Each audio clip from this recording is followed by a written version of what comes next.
10 सीटों पर होने वाले बिहार विधान परिषद के चुनाव की घोषणा कर दी गई है। अब ऐसे में चर्चा दो नामों की तेज हो गई है। एक तरफ बिहार के पूर्व सीएम नीतीश कुमार के बेटे निशांत कुमार की चर्चा है, तो दूसरी तरफ उपेंद्र कुशवाहा के सुपुत्र दीपक प्रकाश की। देखिए, दोनों बिहार में मंत्री बनाए गए। एक तरफ निशांत कुमार बिहार के स्वास्थ्य महकमे को संभाल रहे हैं, तो दूसरी तरफ दीपक प्रकाश भी बड़ी जिम्मेदारी निभा रहे हैं और बिहार में मंत्री बनाए गए। और देखिए, अब उपचुनाव की घोषणा हो गई है। 10 सीटों पर होने वाले उपचुनाव को लेकर राजनीति सरगर्मी जो है वो तेज हो गई है। बिहार विधान परिषद की 10 सीटों के लिए चुनाव की घोषणा आज कर दी गई और चुनाव आयोग ने मंगलवार को इसकी सूचना जारी की है। पूर्व मुख्यमंत्री नीतीश कुमार की खाली सीट समेत 9 अन्य सदस्यों का कार्यकाल 28 जून को समाप्त हो रहा है और इन सभी सीटों पर 18 जून को मतदान कराया जाएगा।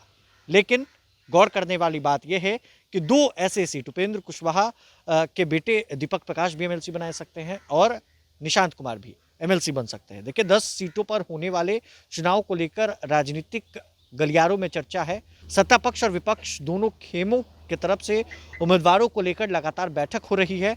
मंथन का दौर लगातार जारी है और एनडीए खेमे में कई नए चेहरों की लॉटरी लगने की चर्चा जोरों पर है। कई नए चेहरे भी इस चुनावी मैदान में नजर आ सकते हैं। मुख्यमंत्री नीतीश कुमार के राज्यसभा जाने के बाद उनकी विधानसभा परिषद सीट खाली हुई है और वहीं सम्राट चौधरी और भगवान सिंह कुशवाहा विधायक चुने जाने के कारण उनकी सीटें भी रिक्त हुई हैं। इसके अलावा जून में 7 विधान परिषद सदस्यों का कार्यकाल जो है वह पूरा हो रहा है और जिन सदस्यों का कार्यकाल पूरा हो रहा है उनमें जेडीयू के प्रोफेसर गुलाम गौस, भीष्म सहनी और डॉक्टर कुमुद वर्मा और बीजेपी के संजय प्रकाश और राजद के मोहम्मद फारूक और सुनील कुमार सिंह तथा कांग्रेस के समीर कुमार सिंह का नाम शामिल है।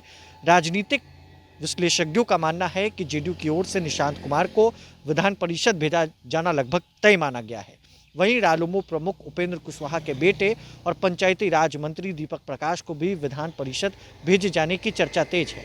लोजपा रामविलास के तरफ से भी डिमांड रखी गई है और दावेदारी जो है वो तेज है।